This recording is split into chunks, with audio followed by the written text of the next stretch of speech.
Bismillahirrahmanirrahim. Assalamualaikum warahmatullahi wabarakatuh. Hari ini kita akan mendiskusikan tentang topik supply chain dynamic, di mana di dalam bahasan ini kita akan melihat berbagai macam penyebab. Jadi kenapa di dalam kita memanage supply chain itu demand dan supply itu bisa berfluktuatif, ya bisa di atas atau di bawah nilai tertentu. Nah, sehingga memang dinamisasi dari demand and supply ini sesuatu yang tidak bisa kita hindari. Sehingga memang kadang tidak bisa terprediksi, walau itu dari sisi internal atau dari sisi supply maupun dari sisi demand. Nah, kesulitan utama di dalam memanage supply chain adalah adanya dinamik di dalam sifat demand dan supply. Nah, sehingga kita akan mempelajari bagaimana cara kita mengenali dinamisasi atau dinamik, sifat dinamik dari supply chain. Kemudian yang kedua adalah bagaimana cara kita untuk mengatasinya. Nah, supply chain dynamic itu disebabkan oleh adanya variability atau variabilitas. Nah, variability itu adalah natural tendensi, jadi tendensi yang sifatnya alamiah sebenarnya, dari yang dihasilkan dari seluruh aktivitas bisnis, di mana hasil aktivitas itu berfluktuasi. Jadi bisa di atas atau bisa di bawah dari nilai tertentu. Artinya bahwa ada hasil-hasil tertentu yang dia itu tidak konstan, gitu ya. Sehingga itulah yang menyebabkan sehingga supply chain itu menjadi dinamis. Ya, demand-nya bisa naik turun atau bahkan juga supply-nya bisa naik turun. Nah, dinamisasi seperti ini atau variabilitas yang seperti ini itu bisa terjadi di hampir semua aktivitas supply chain. Nah, sebagai contoh misalnya ya waktu penyelesaian produk itu bisa bervariasi, gitu ya. Jumlah produk yang defect atau yang cacat, kemudian rata-rata manufacturing lead time misalnya, atau rata-rata jumlah misalnya yang bisa kita kirim ke customer. Nah, itu bisa berfluktuatif. Nah, variabilitas ini bisa datang dari sumber-sumber internal maupun juga bisa datang dari sumber eksternal dari perusahaan. Nah, sehingga kita perlu untuk mengenali sumber-sumber variabilitas ini dan bagaimana cara kita nanti untuk meresponnya. Itu. Nah, tentu dengan variabilitas ini tidak bisa kita hilangkan, tapi yang bisa adalah bisa kita manage atau kita kendalikan. Nah, ada dua sumber variability, jadi variabilitas di dalam demand, jadi ini berasal dari eksternal ya, dari permintaan. Yang kedua adalah variabilitas yang ada di dalam supply chain itu sendiri atau variabilitas di dalam supply. Nah, yang pertama adalah sumber variabilitas yang berasal dari permintaan. Nah, di sini ada 8 penyebab ya, jadi ada 8 sumber ya, 8 sumber adanya variabilitas dari permintaan yang menyebabkan permintaan itu fluktuatif ya, jadi permintaan kadang tinggi, permintaan kadang rendah. Yang pertama adalah adanya kompetisi. Jadi kompetisi adalah persaingan di mana tentu bahwa di dalam kita ya menjual produk, menjual jasa tentu di pasar itu ada banyak pesaing yang menawarkan produk serupa. Nah, sehingga pesaing tentu juga melakukan promosi, advertising, ya, campaign, ya, inovasi, dan tentu saja hal itu akan membuat demand yang membeli atau permintaan yang membeli ke produk kita itu bisa berubah-ubah. Ya, saat kompetitor itu gencar melakukan promosi, nah bisa jadi market share kita akan tergerus dan lari ke kompetitor kita. Gitu. Nah, sehingga penyebab atau sumber dari variabilitas demand satu adalah kompetisi, jadi aktivitas dari kompetitor. Kemudian sumber yang kedua adalah seasonal, jadi seasonal effect atau efek musiman. Jadi ini juga merupakan sumber dari adanya variabilitas demand. Jadi permintaan bisa naik pada musim tertentu, permintaan juga bisa turun pada musim tertentu. Nah, sehingga tentu saja ini memberikan efek atau dampak jumlah permintaan di bulan-bulan tertentu untuk produk tertentu itu naik. Gitu ya. Namun demikian juga sebaliknya. Gitu ya, permintaan akan produk tertentu itu bisa turun. Ya, pada masa misalnya ya, pada masa liburan sekolah misalnya. Maka permintaan akan mungkin ya alat-alat olahraga ya, alat-alat untuk hiburan mungkin akan meningkat. Nah, namun tentu saja pada saat murid atau mahasiswa itu masuk kelas misalnya, nah ini permintaan akan alat-alat sekolah yang akan meningkat. Nah, itu namanya seasonal effect ya, sehingga itu akan berpengaruh pada fluktuasi di dalam demand. Yang ketiga adalah economic and other external trends. Jadi ekonomik ini tentu akan berpengaruh pada kemampuan daya beli masyarakat terhadap produk kita, sehingga menyebabkan adanya fluktuasi di dalam permintaan pasar. Jadi ekonomik ini termasuk juga dalam misal ya nilai tukar rupiah yang melemah misalnya terhadap dolar, atau misalnya terjadi kelesuan ekonomi, resesi ekonomi gitu ya, sehingga secara umum tentu ini akan berpengaruh terhadap daya beli masyarakat terhadap produk kita. Other external trend adalah tren-tren yang terjadi ya di luar ekonomi, mungkin di bidang sosial, politik, budaya misalnya, yang berpengaruh juga terhadap daya beli masyarakat. Ya misalnya apa? Misalnya juga adanya perubahan regulasi pemerintah ya, pengenaan tarif pajak misalnya yang tinggi. Nah, itu tentu akan menurunkan minat masyarakat untuk membeli produk tertentu misalnya. Atau misalnya adanya kejadian politik ya, adanya misalnya pemilihan umum misalnya, nah itu tentu juga akan berpengaruh juga ya terhadap situasi bisnis yang pada akhirnya juga berpengaruh pada kemampuan daya beli. Adanya banyak kerusuhan, banyak demo sebagai contoh. Nah itu juga tentu akan berpengaruh terhadap daya beli atau terhadap keinginan masyarakat untuk membeli satu produk tertentu. Oke. Baik, jadi life cycle ya, jadi life cycle trend adalah tren dari siklus hidup sebuah produk. Ya, jadi siklus hidup sebuah produk kita tahu bahwa produk itu mengalami siklus ya hampir sama dari mulai introduction, kemudian growth ya, mature, kemudian decline. Ya, jadi pada masa introduction di sini maka permintaan itu masih sedikit ya, sales itu masih sedikit, demand-nya masih sedikit. Pada masa growth ya, pada masa growth maka permintaan akan mulai meningkat. Pada masa mature atau kedewasaan ya, pada masa mature maka permintaan itu mencapai peak, mencapai puncaknya. Nah, kemudian tentu akan decline. Nah, sehingga life cycle dari sebuah produk akan berpengaruh pada jumlah demand yang diminta terhadap produk tersebut.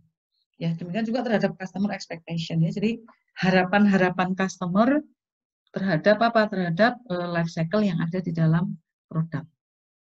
Nah, demikian juga bahwa customer expectation ini semakin ke depan itu akan memperpendek daripada life cycle. Karena apa? Karena customer itu akan mengharapkan produk itu baru, gitu ya. Akan mengharapkan produk itu memiliki inovasi yang lebih bagus, gitu. Nah, sehingga apa? Sehingga adanya life cycle yang pertama dan juga ekspektasi dari customer ya, sehingga dengan adanya ekspektasi customer yang tinggi kadang membuat life cycle itu menjadi semakin pendek karena customer menginginkan produk itu semakin baru, produk itu semakin bagus, produk itu semakin murah.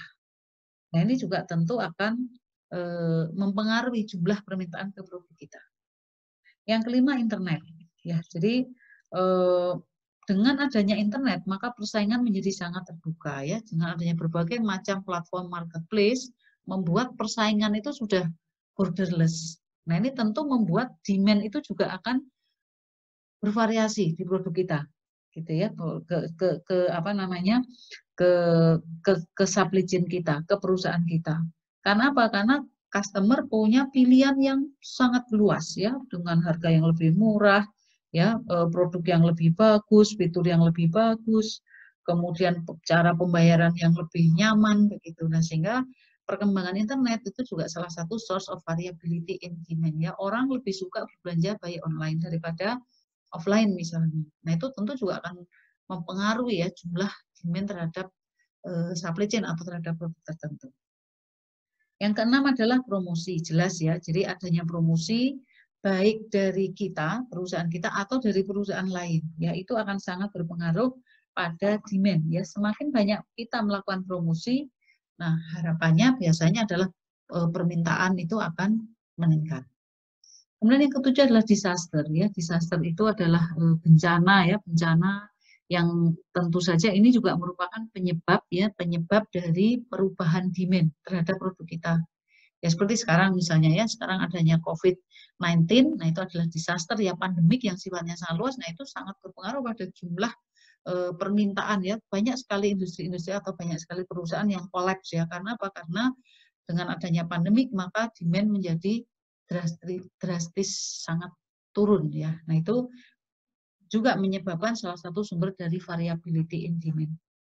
Kemudian yang kedelapan adalah distance ya, distance atau jarak, di mana memang dalam hal distance atau jarak ini juga berpengaruh pada demand ya, pada demand. Kenapa distance ini berpengaruh pada demand? Nah, nanti akan lebih jelas lagi pada saat kita membahas bullwhip effect ya. Karena apa? Karena semakin jarak atau semakin panjang jarak antara customer dengan perusahaan, maka tentu ada intermediary ya yang akan dilewati oleh customer pada saat dia menginginkan barang dan informasi itu akan sampai ke perusahaan dengan melalui berbagai intermediary ya. Customer beli ke toko ke lokal distributor ke main distributor, baru ke perusahaan. Nah, sehingga apa? Sehingga ini menyebabkan apa? Menyebabkan variabilitas informasi yang muncul di situ. Nah, sehingga apa? Sehingga apa yang terjadi di customer, jumlah customer minta mungkin belum tentu sama dengan apa yang nantinya akan direncanakan oleh perusahaan.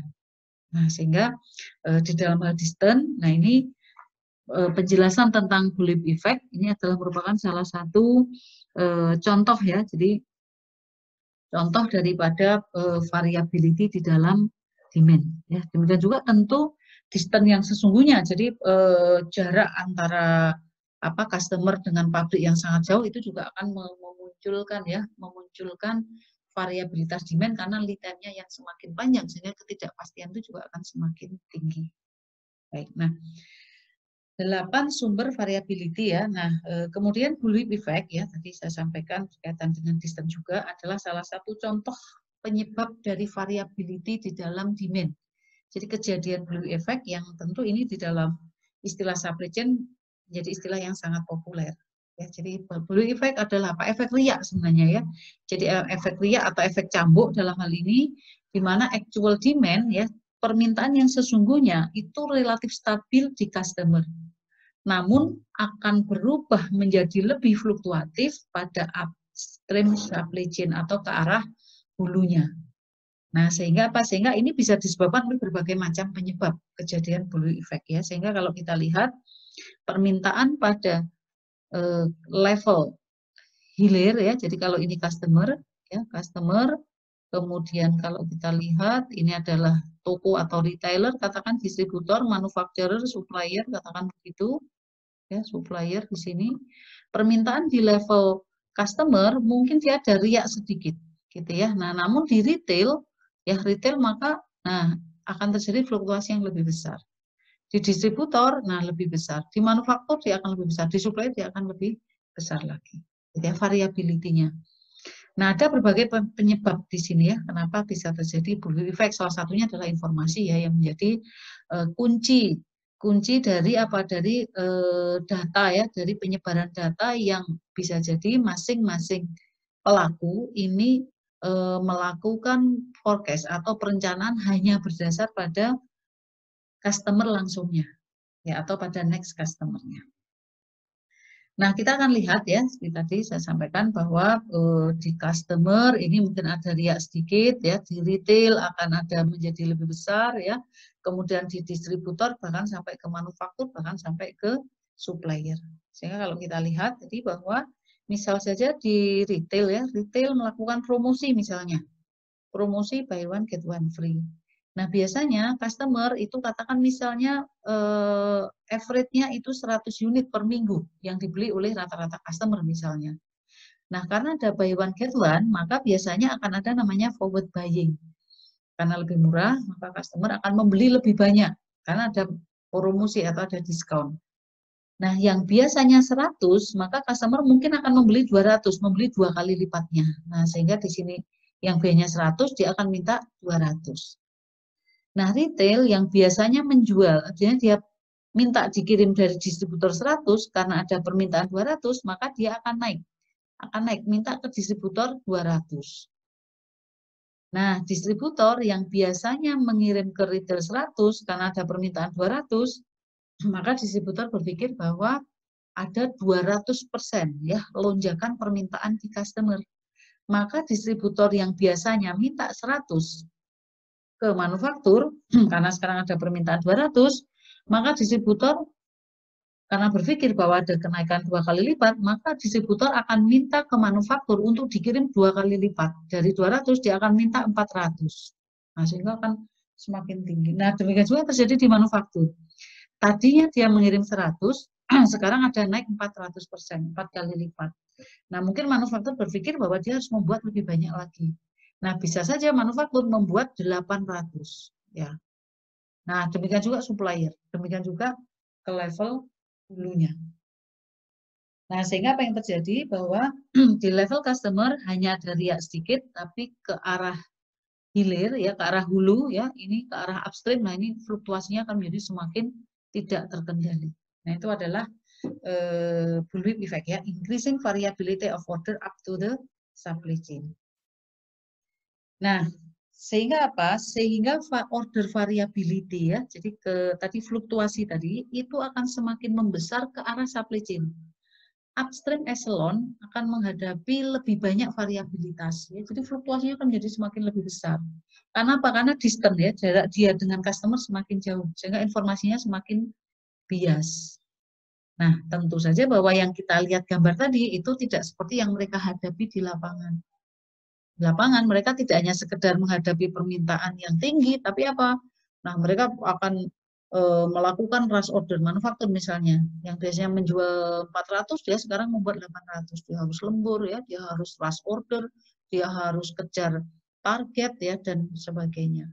Nah, sehingga kadang menimbulkan namanya nervousness, ya, nervous, ya, jadi sistem nervous, jadi keterkejutan, ya, karena apa? Karena mereka melakukan hal yang tidak biasa, ya, jadi mereka lembur, mereka membeli material lebih banyak gitu, karena dikiranya bahwa permintaan di level hilir atau downstream lebih besar.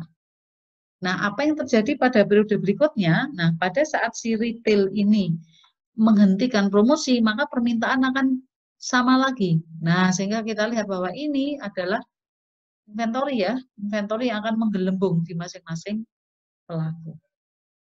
Nah, mengapa bisa begitu? Tadi karena adanya source of variability in demand, ya. Jadi masing-masing itu menafsirkan pembelian oleh perilaku downstream langsungnya, ya. Jadi mereka tidak berkoordinasi langsung dengan point of sale atau dengan retail yang secara langsung itu melayani customer.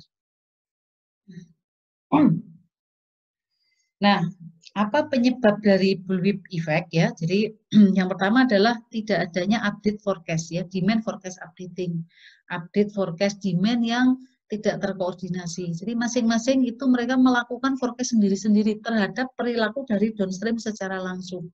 Jadi mereka tidak melakukan koordinasi bahkan sampai ke retail atau sampai ke point of sales. Yang kedua, bisa saja bullwhip effect ini karena masalah order batching. Jadi order batching itu volume and transportation discount. Jadi distributor, ya, kalau misalnya, ya, ini ada distributor di manufaktur, retail, biasanya retail itu minta 100, katakan begitu, ke distributor, ya, minta dikirimi 100. Nah, namun distributor ini memberikan diskon. Kalau dia itu katakan full truckload, ya, atau full container load, ya, jadi satu truk penuh, katakan misalnya isinya 200, harganya akan lebih murah. Ya, sehingga volume and transportation discount daripada misal pengiriman 100. Ya, tentu karena dari sisi fixed cost-nya kan akan menjadi lebih murah, ya. Akan tadinya ditanggung oleh 100, sekarang ditanggung oleh 200, sehingga kan menjadi lebih murah. Unit cost-nya menjadi lebih murah. Nah, sehingga retail berpikir kalau dia beli 100, maka biaya per unitnya akan lebih mahal, biaya transportasinya. Maka retail akan membeli 200. Nah, sehingga apa? Sehingga karena retail membeli 200, maka distributor juga akan meminta lebih banyak ke manufaktur. Padahal sebenarnya real di lapangan sebenarnya yang terserap oleh demand adalah 100 unit per minggu misalnya. Namun karena ada volume and transportation diskon dari distributor, maka retail akan menggelembungkan permintaannya karena untuk mengejar diskon itu. Nah, itu juga salah satu penyebab dari bullwhip effect. Kemudian yang ketiga adalah promotional sales ya. Nah, itu price fluctuation. Jadi tadi retail ya, retail melakukan promosi tanpa dia koordinasi dengan pemain upstreamnya, tanpa koordinasi dengan distributor, dengan manufaktur, dengan supplier ya. Sehingga apa? Sehingga pada saat si retail memperlakukan promotional sales, maka akan ada istilah forward buying ya, forward buying yaitu pembelian di depan. Customer ya seminggu katakan dia habis 100 per minggu katakan ya, 100 unit per minggu untuk barang tertentu. Nah, namun tadi karena retail itu memberikan promosi, maka apa? Maka dia akan beli ya, kebutuhan untuk 1 bulan dia beli di depan. Karena pas ada promosi. Nah, sehingga apa? Sehingga itu mendorong retail untuk membeli lebih banyak lagi ke distributor. Padahal pada bulan berikutnya permintaan dari customer akan stabil lagi. Kemudian penyebab yang keempat, ini kebalikan ya, jadi rationing and shortage gaming. Jadi rationing itu pembagian, shortage itu kekurangan, jadi permainan kekurangan barang.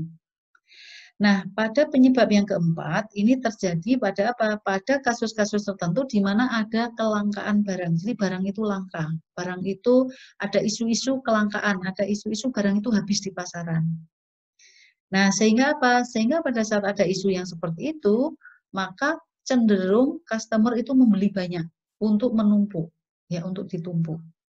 Atau mungkin isu-isu kenaikan harga. Jadi akan ada isu kelangkaan, ada isu kenaikan harga gitu ya. Jadi isu-isu kekurangan. Sehingga customer akan membeli banyak, maka ada istilah inflated order, ya order yang menggelembung. Ini juga penyebab dari blue effect, sehingga itu tidak menunjukkan pola permintaan yang sebenarnya, tapi pola permintaan karena apa? Karena didorong oleh adanya isu-isu kelangkaan. Ya, contoh juga ya IBM Aptiva order increase to 3 times when retailer thought that IBM would be out of stock over Christmas ya. Jadi pada saat hari besar, hari perayaan, orang kadang berpikir, wah karena ini hari raya, maka barang itu akan habis di pasar karena semua orang akan membeli, karena logistik akan libur dan sebagainya. Gitu ya. Dan juga pada kasus-kasus yang lain. Nah, sehingga ada berbagai macam penyebab ya. Jadi tadi demand forecast updating yang tidak terkoordinasi, adanya order batching ya, pemberian volume diskon, transportation diskon dari distributor atau manufaktur, kemudian promotional sales ya ini berasal dari retail atau bahkan adanya isu-isu tentang shortage gaming ya, isu-isu kelangkaan atau rationing itu pembagian karena kelangkaan. Nah, ini adalah beberapa cara ya yang dilakukan untuk menghadapi blue effect in leading companies, jadi perusahaan-perusahaan yang sudah maju ya, yang sudah best practice ya, punya praktek-praktek terbaik di dalam menghadapi blue effect. Yang pertama adalah reduce uncertainty, mengurangi ketidakpastian. Caranya bagaimana? Sharing informasi, post sharing information. Jadi informasi yang ada di point of sales ya, point of sales itu di retail ya, ini kan retail nih, retailer kan dia point of sales. Pada saat di situ ada pembelian, mah dia sharing ya, dia sharing informasi ke siapa? Ke pemain yang ada di level upstream ya, di level hulunya. Nah, dia sharing. Sehingga tadi masing-masing punya keterbukaan informasi. Kemudian juga sharing forecast and policy. Pada saat retail melakukan policy, ya dia akan promosi, nah dia infokan ya ke distributor, ke manufaktur, ke supplier ya, sehingga apa? Sehingga mereka tahu bahwa permintaan customer itu bukan karena adanya betul-betul peningkatan, tapi karena ada policy yang ada di retail. Atau sebaliknya, pada saat distributor itu juga memberikan policy, memberikan volume diskon, itu juga diinformasikan. Sehingga apa? Sehingga informasi itu kalau itu sudah tersedia di semua pelaku, maka pelaku akan tahu gitu ya, bahwa permintaan itu meningkat karena ada trigger tertentu dan itu nanti bisa diantisipasi. Yang kedua adalah reduce variability. Jadi mengurangi variabilitas. Caranya bagaimana? Eliminate promotion. Nggak usah promosi, tapi apa? Year round low pricing. Sepanjang tahun harganya mending murah daripada harganya dinaikkan, kemudian dipotong sehingga menjadi murah. Nah, itu akan menyebabkan apa? Akan menyebabkan forward buying tadi. Ya, orang-orang jadi hektik untuk membeli. Tapi kalau year round low pricing, maka sepanjang tahun harga dibuat murah saja. Gitu ya. Jadi nggak usah dinaikin terus dipotong ya. Nah, sehingga variabilitas itu akan bisa direduce sehingga menjadi lebih stabil. Kemudian reduce lead time. Nah, ini kan masalah jarak tadi. Nah, lead time itu adalah tenggang waktu ya antara customer pesan sama customer bisa dapat barangnya. Nah, caranya bagaimana? Reduce lead time ya di electronic data interchange ya, sehingga pada saat customer membeli data ini sudah sampai ke seluruh pelaku ya, seluruh pelaku, dan customer pun juga diinfokan kapan barang itu akan sampai. Kemudian juga ada istilah cross dock ya, cross docking, sehingga cara pengiriman barang ya, di mana memang antar truk gitu ya, dari yang ini dikatakan dari manufacturing atau distributor, ini ada meeting point, nah ini langsung unloading dan loading ya, yang kemudian ini dibawa ke customer. Sehingga apa? Untuk mengurangi waktu sebenarnya ya, untuk mengurangi lead time. Tanpa harus adanya warehousing.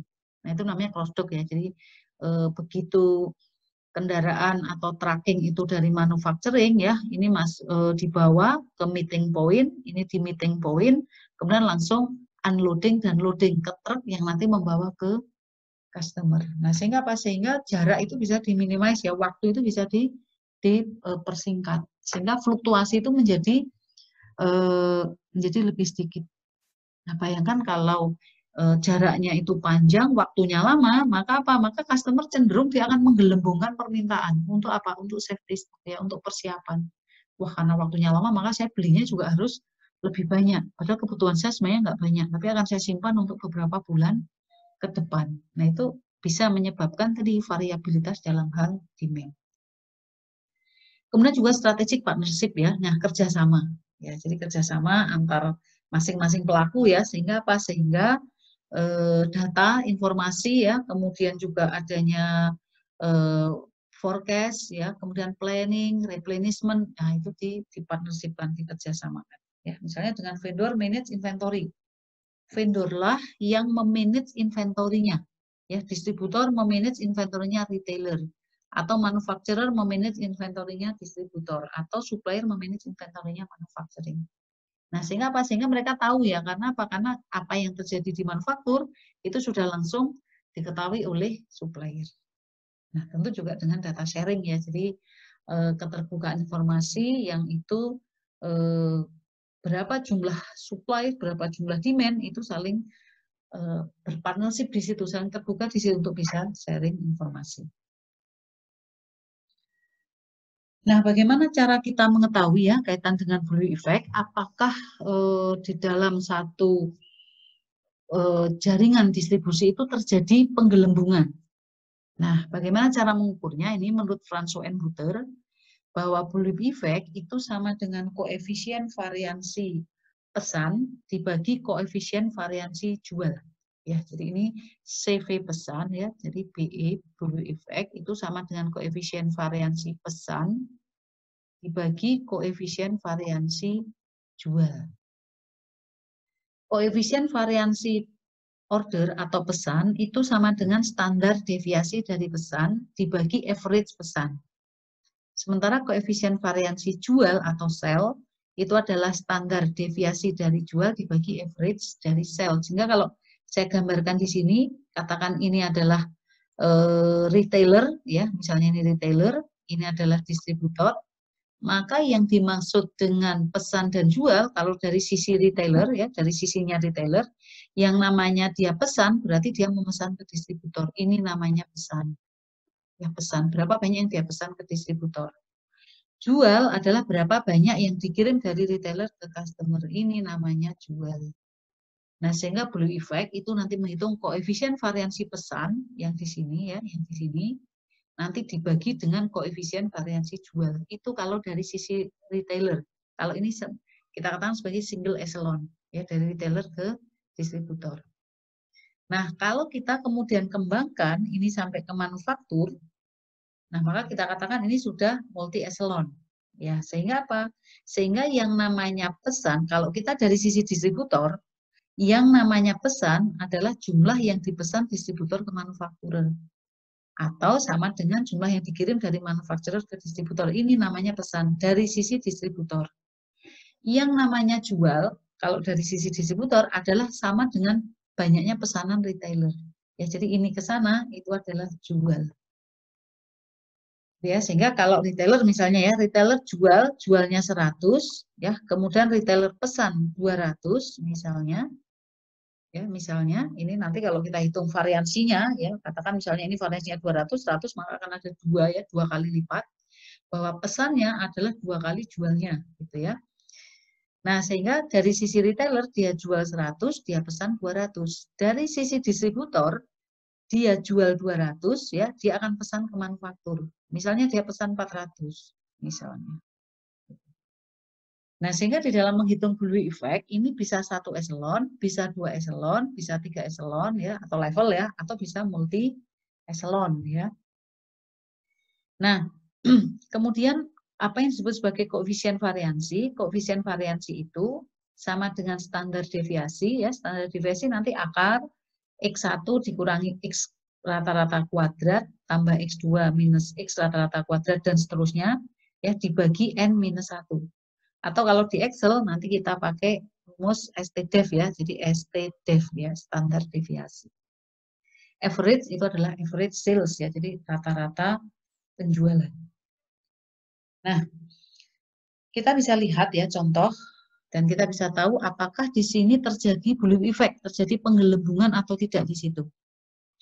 Nah, caranya bagaimana? Cara yang pertama adalah kita gambarkan bill of distribution. Jadi BOD, bill of distribution atau struktur distribusi. Nah, struktur distribusi kita lihat misal ya, ini misal kita lihat ada produk ya, mungkin bisa saya gambarkan di sini bagaimana kita menggambarkan struktur distribusi. Ya, mungkin saya gambar di sini. Oke, mungkin saya gambar di sini ya, jadi struktur. Oke. Oke. Sebagai contoh misalnya misalnya ada struktur distribusi, ada distributor yang menjual ke retail. Oke, saya tulis di sini saja. Jadi ada distributor ya, distributor menjual ke 2 retail. Jadi ada satu distributor, ini menjual ke 2 retail. Ya, dia mengirim ke 2 retail. Namanya retail 1 dan retail 2. Ini namanya bill of distribution. Ya, jadi distributor itu kita gambarkan. Nah, kita ingin menghitung bullwhip effect. Ada nggak penggelembungan yang terjadi antara retail 1 dengan distributor dan retail 2 ke distributor. Nah, setelah kita tahu ya, jadi ini adalah bill of distribution atau BOD ya, bill of distribution. Kemudian di retail 1 ini ada 3 produk, P1, P2, P3. Nah, retail 1 ini nanti akan menjual ke customer. Retail 2 menjual ke customer. Di sini akan ada 3 produk yang kita ambil sebagai sampel.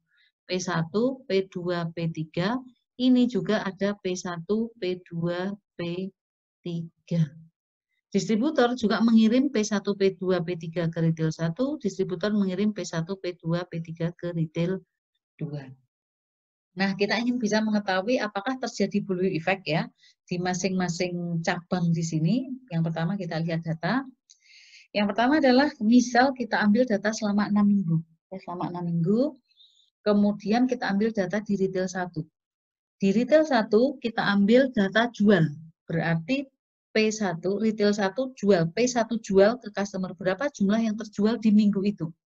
Kita bisa lihat dari data sales ya, berapa yang terjual di minggu itu. Nah, minggu pertama terjual 121, minggu kedua 100, minggu ketiga dan seterusnya, sampai 6 minggu misalnya. Kemudian kita juga ambil data P1 pesan. Nah, di sini berapa jumlah P produk 1 yang dikirim dari distributor ke retail. Namanya P1 pesan. Ini P1 jual. Ya, jadi pesan itu distributor ke retail, jual itu dari retail ke customer. Nah, sehingga untuk minggu 1, retail 1 bisa menjual 121, tapi dia memesan barang yang datang itu 80. Kenapa yang dijual itu lebih banyak dari yang datang? Nah, ini tentu karena apa? Karena di dalam contoh ini kita belum menghitung inventory awal.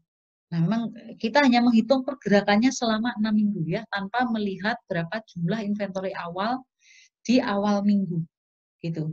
Yang kedua juga kita tidak memperhitungkan atau mempertimbangkan stock out atau kehabisan persediaan di dalam contoh ini. Nah, sehingga kita lihat ini yang terjual ya, minggu 1 terjual 121. Minggu 1 ada kiriman 80 dari distributor ke retail 1. minggu 2, minggu 3. Kemudian juga untuk produk 2, produk 3. Kemudian juga untuk retail 2. Nah, sesudah kita dapatkan itu, maka kita bisa menghitung ya apakah terjadi bullwhip effect ya. Yang pertama adalah di masing-masing retail, di masing-masing produk. Apakah terjadi bullwhip effect di masing-masing retail, di masing-masing produk di sini. Jadi apakah terjadi bullwhip effect di produk 1 retail 1, produk 2 retail 2, produk 3 retail 3, demikian juga di retail 2. Ya, apakah terjadi bullwhip effect? Nah, kita akan menghitung, yang pertama adalah kita hitung average. Jadi P1 jual, P1 pesan kita average. Jadi ini kita rata-rata, ya. Kemudian ini kita rata-rata, hasilnya adalah ini. Kemudian kita hitung standar deviasi, yaitu pakai rumus STDEV, ya STDEV, standar deviasi. Kalau secara manual, maka STDEV-nya, ya secara manual, ya STDEV ini 10,34 adalah akar, gitu ya, kalau manual kita hitung 118,17 minus, ya minus dari 121, ya minus dari 121, kemudian kita kuadratkan, ditambah rata-ratanya lagi 118,17 minus 100, ya. Kemudian kita kuadratkan. Begitu seterusnya, ya ditambah 118,7 minus, ya minus berapa? Minus ini 115, ya begitu seterusnya. Jadi per minggu nanti akan kita kurangkan dengan rata-rata, ya. Jadi 115 kuadrat. Kalau sudah, nanti semua kita bagi dengan N-1. N itu banyaknya data. Banyak data ada 6, jadi dikurangi 1, ya 5. Baru kemudian kita tarik akar. Atau kalau di Excel ya pakai STDEV, ya, dari sel berapa sampai sel berapa. Nah, ini hasilnya.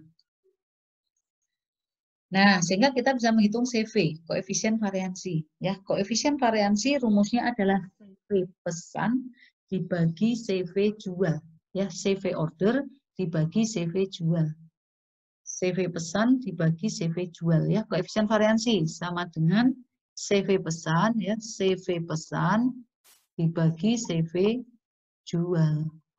Nah, sehingga CV pesan, STD pesan, ya. Kita hitung dulu CV, ya, CV pesan dibagi CV jual. Kita hitung dulu CV pesan, ya CV pesan dulu. CV pesan sama dengan standar deviasi pesan dibagi average pesan. Oke, ya. Jadi kita hitung dulu, ya ini BE, ya ini BE, ya bukan CV. BE sama dengan CV pesan dibagi CV jual. Kita hitung CV koefisien variansi sama dengan STD dibagi AVR, ya sama dengan STD dibagi AVR, average itu sama dengan CV, koefisien variansi. Sehingga 10,34 dibagi 118,17 hasilnya ini adalah CV P1 pesan. Sehingga BE, ya BE-nya akan sama dengan CV pesan dibagi CV jual, ya sehingga 0,298, ya 0,298 dibagi dengan 0,088 sehingga 3,406. CV pesan yang ini, ya dibagi dengan CV jual sehingga 3,406 itu sama dengan didapat dari 0,298 dibagi dengan 0,088. Begitu seterusnya. Sehingga secara sederhana bisa kita katakan bahwa untuk produk 1 di retail 1, ya produk 1 di retail 1, bullwhip effect-nya itu 3,4. Artinya apa? Artinya bahwa jumlah yang kita pesan itu 3,4 kalinya jumlah yang dijual. Ya, jumlah yang dipesan itu 3 kali 4-nya jumlah yang dijual. Sehingga kalau dia jual 100, dia pesannya itu 340. 3,4 kali lipatnya. Sehingga kan ada penggelembungan di situ. Semakin besar bullwhip effect berarti dia semakin menggelembung. Ya, semakin ada distorsi informasi. Nah, sehingga kita lihat ya dari hasil ini kita tahu mana yang bermasalah. Oh, yang paling besar bermasalah adalah produk P2. Di mana? Di retail 1. Baru kemudian P1 di retail 1. Ini relatif stabil, ya, ini relatif stabil, ya, ini relatif bagus. Mendekati 1 semakin bagus. Sehingga apa? Sehingga kita bisa menganalisis ada apa produk 1, produk 2 di retail 1. Apakah mereka ada promosi di situ, ataukah mereka bundling, ataukah mereka memberikan diskon. Nah, itu nanti akan kita analisis, ya, sehingga menyebabkan adanya blue effect di retail 1, P1 dan P2. Ya, nah sehingga dari situ kita bisa melihat apa yang menjadi masalah di masing-masing produk, masing-masing retail. Nah, kemudian yang kedua, ya, yang pertama adalah blue effect tiap produk, tiap retail, ya, tiap produk, tiap retail. Nah, yang kedua kita juga bisa menghitung tiap produk. Jadi produk itu kita agregasi, kita jadikan satu. Nah, caranya bagaimana? Adalah produk satu, ya, ini data awalnya. Produk 1 di retail 1, P1 jual, itu kita tambah dengan P1 jual yang ada di retail 2. Kita ingin melihat produknya, tidak hanya produk di retail, tapi produk di keseluruhan retail. Sehingga nanti datanya adalah 121 ditambah dengan 52. Nah, sekarang nanti kita buat data dulu ya. Jadi 121 tambah 52. Sehingga kita punya data nanti P1 jual, ya, di minggu 1 adalah 173. 173. P1 pesan, ya, di minggu 1 berarti 80 ditambah dengan 50. Berarti ada 130. Minggu 2 dan seterusnya. Nah, ini kita cari nanti. P2 juga sama. Nah, baru kemudian kita cari standar deviasinya berapa, average-nya berapa, gitu ya. Nah, sehingga kita bisa dapatkan untuk tiap produk. Sehingga average-nya P1 jual, P1 pesan itu 175, kemudian P1 pesan itu 178,3. Ini standar deviasinya, ini koefisien variansinya, yaitu STD dibagi dengan average. Ya, jadi ini jangan lupa tadi STD dibagi dengan average. BE-nya adalah sama dengan CV pesan dibagi dengan CV jual. Ya, CV pesan dibagi dengan CV jual.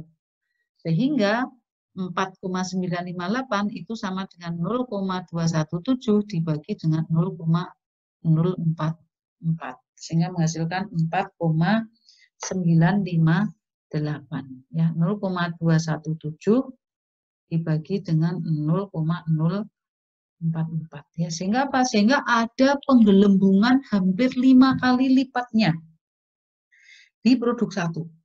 Artinya apa? Produk 1 dijual, ya, kalau kita terjemahkan begitu, ini customer, ini distributor, retail itu menjual produk 1, ini produk 1, ya, katakan menjual 100, tapi dia pesan ke distributor, itu dia pesan 500. Berarti kan ada penggelembungan yang sangat besar di situ.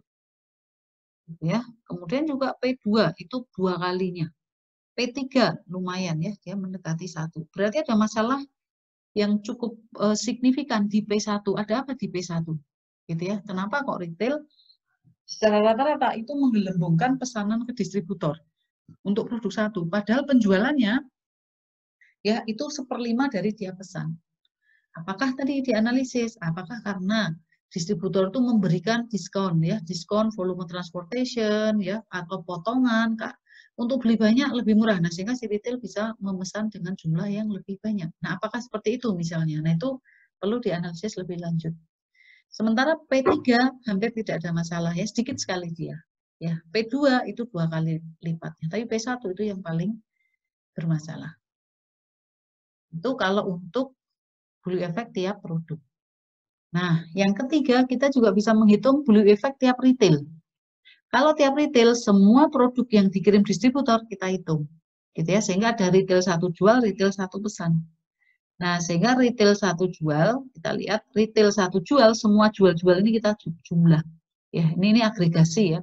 121 tambah 52 tambah 100. Retail 1 pesan 80 tambah 90 tambah 200. Baru kemudian dihitung koefisien variansinya, kemudian juga standar deviasinya. Nah, sehingga kita dapat secara agregat bahwa yang sedikit bermasalah itu retail 2. Retail 1 malah tidak bermasalah karena BE-nya 0,5, ya. Kemungkinan dia ada stock out atau barang yang kehabisan karena dia kurang dari 1. Nah, sehingga apa? Sehingga tadi bahwa dari gambar atau dari ilustrasi tadi, maka kita bisa menghitung value effect itu baik secara personal, individual produk di masing-masing retail, ya, tadi P1R1, P2R2. Yang kedua, apakah P1, ya, jadi per produk, P1 dengan P1 kita gabung, P2 dengan P2 dengan gabung, atau per retail. Kalau per retail, seluruh ini kita gabung. Retail mana sih yang sebenarnya bermasalah? Tentu saja bahwa tiga-tiga produk itu disuplai oleh distributor yang sama. Nah, sehingga apa? Sehingga dengan kita menganalisis ya tiga value effect, kita bisa mengetahui produk mana di retail mana yang bermasalah. Yang kedua adalah produk mana yang bermasalah. Yang ketiga, retail mana yang bermasalah. Gitu ya, sehingga apa? Sehingga itu akan menentukan bagaimana cara kita untuk mengevaluasi ya ada apa di produk, di retail, atau tadi kumpulan produk di retail mana yang tadi penyebab-penyebab bisa kita cari. Nah, namun tentu saja ya, jadi interpretasinya bahwa kalau BE itu lebih besar dari 1, itu mengindikasikan bahwa demand is amplified ya, demand-nya itu akan diperbesar. Ya berarti bahwa order ke distributor jauh lebih besar daripada apa yang dijual ke customer. Itu arti dari beli, sehingga ada penggelembungan. Jual 100, retailnya order 500, beli efeknya 5. Tapi hati-hati dalam menginterpretasikan bullwhip effect dalam contoh ini. Karena apa? Karena kita tidak mempertimbangkan initial inventory dan juga backlog atau short out ya. Jadi atau shortage ya, atau kehabisan persediaan. Sehingga yang dibahas ini adalah kita hanya memotong di tengah-tengah saja, di tengah-tengah minggu saja. Oh, di tengah-tengah minggu, makanya tadi dimulai dari minggu 1 sampai minggu 6. Oh, ini ada masalah. Kemudian kita evaluasi apa penyebabnya, kemudian bagaimana cara kita coping dengan penyebab itu ya, yang kita bisa belajar dari tadi dari best practice dari in leading companies tadi. Nah, baik ya, jadi itu adalah sumber-sumber variability dalam hal demand yang kemudian tadi dilanjutkan dengan penjelasan adanya bullwhip effect. Jadi penggelembungan yang itu bisa menyebabkan variabilitas di demand di setiap pelaku. Nah, masuk bagian yang kedua adalah sumber variability in supply. Ya, jadi dinamisasi dari supply chain tadi disampaikan dua ya. Jadi ada sumber variability dalam hal demand. Ya, tadi ada 8 sumber, yaitu pertama adalah tadi ada kompetisi, kemudian ada seasonal, ada economic and other external trend, ya, kemudian life cycle, internet, promosi, disaster atau bencana, dan juga distance ya, jarak tadi, jarak sehingga menyebabkan lead time yang kemudian tadi dilanjut dengan penjelasan bullwhip effect. Nah, kita akan masuk pada bagian yang kedua, jadi sumber supply chain yang dinamik itu disebabkan oleh variabilitas dalam hal supply, ya, dalam hal kita membuat produk. Nah, di dalam hal supply ada 8 penyebab terbagi atas 2, external source dan internal source. Jadi dari eksternal, variabilitas dalam supply yang pertama adalah global expansion and complexity. Ya, jadi global ekspansi dan juga complexity.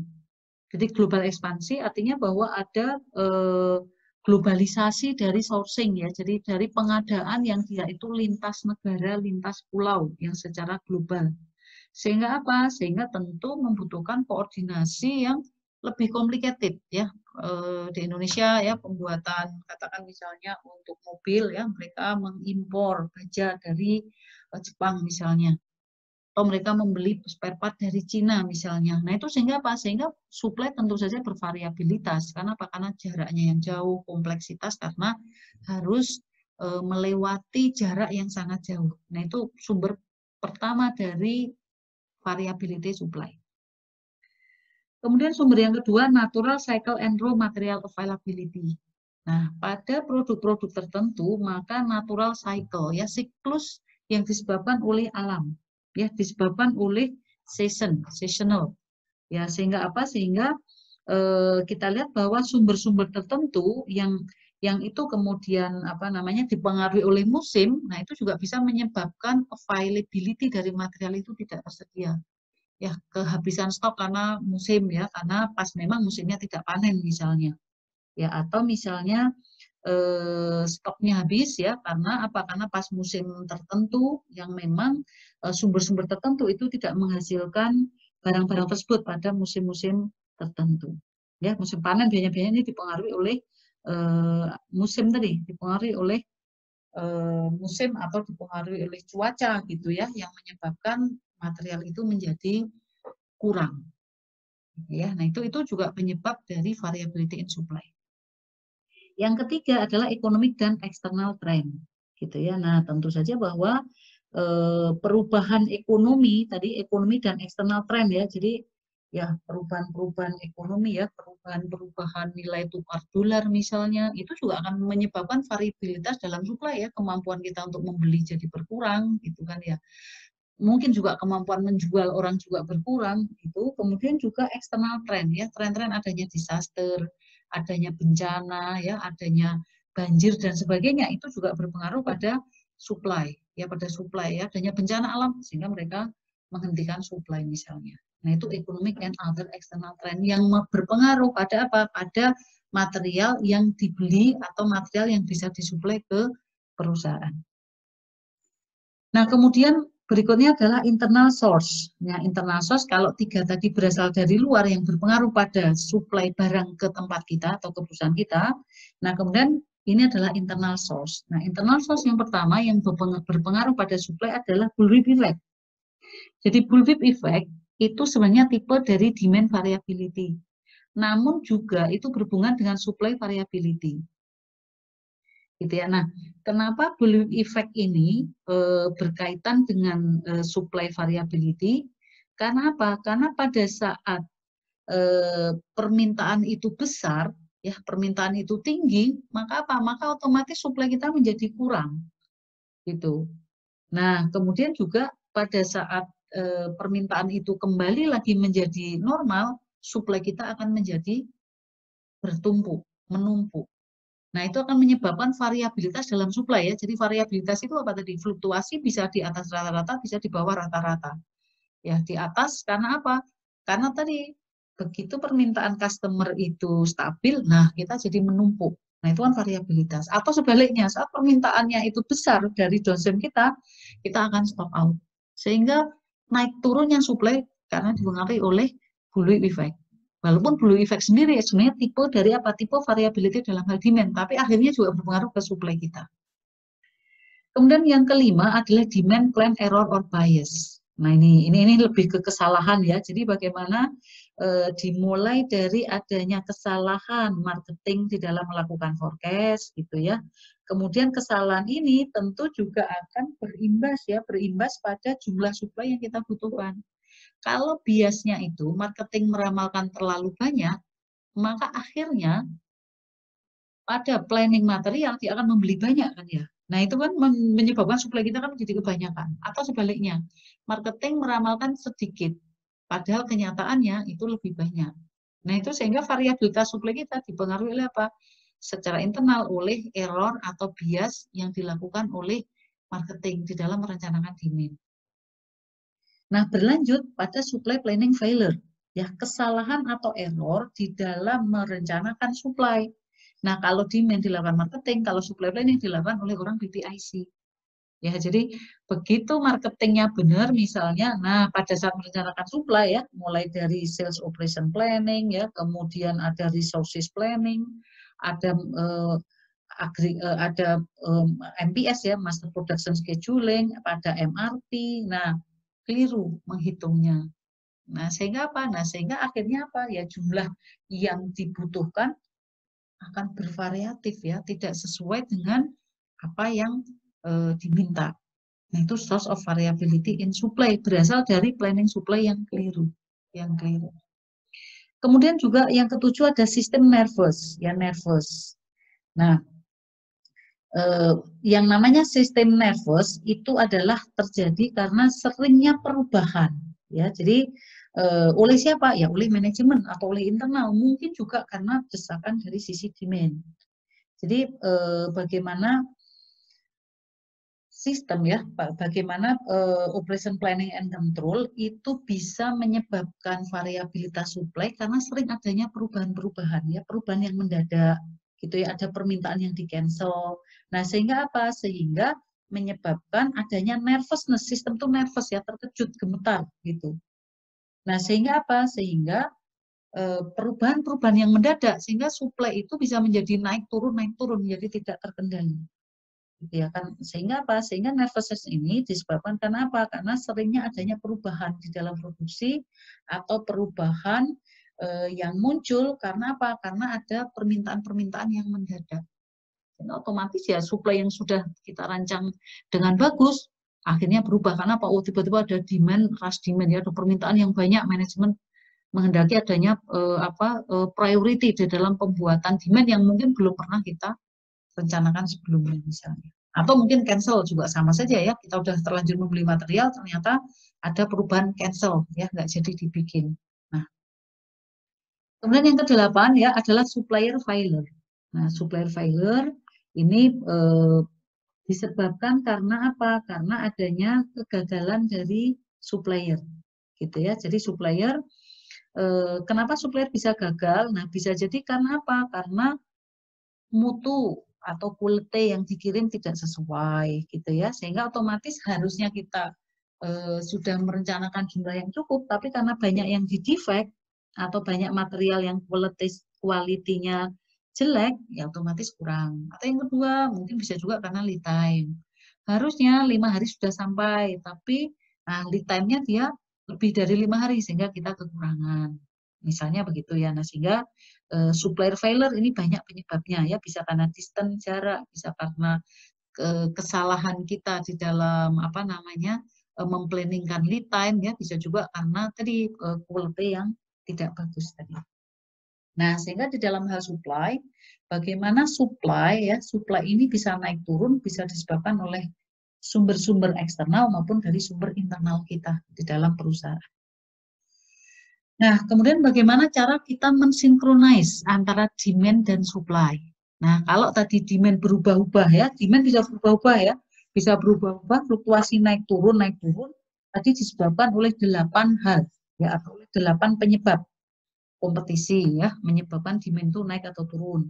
Seasonal ya, menyebabkan demand ke tempat kita itu naik atau turun. Economic other external, life cycle trend, internet, promosi, disaster, distance. Sementara kalau supply sama ya, jadi supply itu juga disebabkan oleh internal dan eksternal. Ya, ada eksternal itu global ekspansi, beli dari vendor luar negeri. Nah, itu sehingga supply kita menjadi fluktuatif ya, karena jaraknya jauh ya, karena kompleksitas. Yang kedua, natural cycle, economic and other external trend. Ya, itu yang oleh eksternal. Yang internal tadi adanya blue effect. Ya, kesalahan forecast, supply planning failure, kesalahan dalam hal perencanaan supply, sistem nervousness ya, permintaan yang mendadak, cancel yang mendadak, perubahan yang mendadak, atau bahkan supplier failure ya, kegagalan supplier. Nah, bagaimana caranya agar demand yang berfluktuasi, supply yang berfluktuasi itu bisa kita kontrol, sehingga apa? Sehingga akan ada smooth atau keseimbangan antara demand dengan supply. Sehingga apa? Ya cost kita berkurang, ya stock out-nya berkurang, kan begitu ya. Kemudian jumlah yang kita buat itu tidak terlalu banyak, ya tidak terlalu menyimpang dari apa yang diminta oleh demand. Nah, kuncinya ya kunci dari mensinkronis ya antara demand dan supply adalah mencapai ketercapaian konsensus secara internal pada demand dan production plan. Jadi kesesuaian antara demand ya, jadi adanya kesepakatan begitu atau menyelaraskan atau menyeimbangkan demand dengan production plan, karena production plan itu kan sumbernya dari supply. Dan juga men-sharing ya, men-sharing rencana, perubahan rencana dengan supply chain partner. Ya, baik itu short, medium, dan long term. Sehingga apa? Cara synchronize supply dan demand itu sebenarnya kuncinya kalau di dalam supply chain atau dalam perusahaan adalah di aktivitas sales and operation planning. Gitu ya. Karena apa? Karena sales operation planning itulah dia yang mempertemukan antara demand dengan supply. Kalau ini manufacturing, ya, ini distributor, ini retailer, ya, ini customer, ini supplier. Maka pada saat ada order ya, baik dari customer, dari retailer, gitu ya, dari distributor datang ke perusahaan, maka apa? Maka di sini adalah kita dapat informasi demand, baru kemudian turun ya, turun ke PPIC. Nah, di sini adalah supply. Nah, bertemunya demand dengan supply itulah yang harus disinkronisasi, ya, mensinkronkan supply dengan demand. Sehingga aktivitas ini ada di dalam aktivitas SOP, Sales and Operation Planning. Nah, beberapa langkah dalam SOP, yang pertama adalah adanya SOP meeting, ya, jadi pertemuan SOP eksekutif yang membahas tentang demand dan supply. Kemudian adanya sinkronisasi antara eksternal supply dengan demand, dan ini dikomunikasikan pada seluruh partner. Sehingga tadi kejadian bullwhip effect, kenapa ini terjadi? Karena apa? Tidak ada sharing informasi. Ya, tidak ada sharing informasi, tidak ada kolaborasi, tidak ada koordinasi.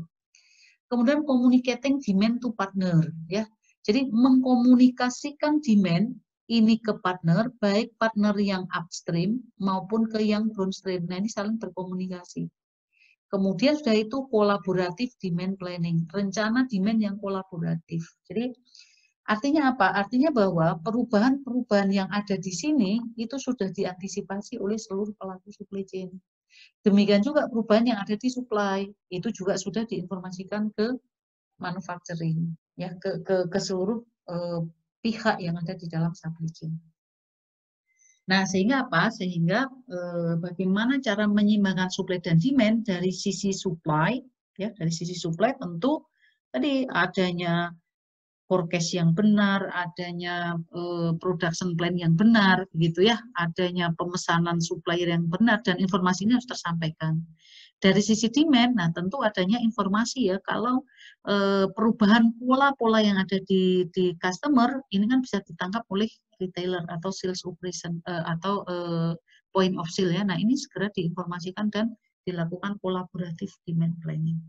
Ya minimal ya, kalau mereka melakukan kolaboratif dan sharing informasi, maka apa? Maka fluktuasi itu tidak terlalu besar, gitu ya. Kalau nol mungkin tidak ya, tapi tidak terlalu besar. Jadi memperkecil fluktuasi sehingga yang dinamis itu bisa terkontrol dengan bagus. Nah, baik, saya kira itu ya materi supply chain dynamic ya. Supply chain dinamik, di mana ada dua sumber ya, dinamisasi berasal dari supply dan berasal dari demand, dan ini adalah referensi dari SimSci-Levy dan juga dari bahan APIX ya, CSCP Certification Guide. Baik, terima kasih, semoga bermanfaat. Assalamualaikum warahmatullahi wabarakatuh.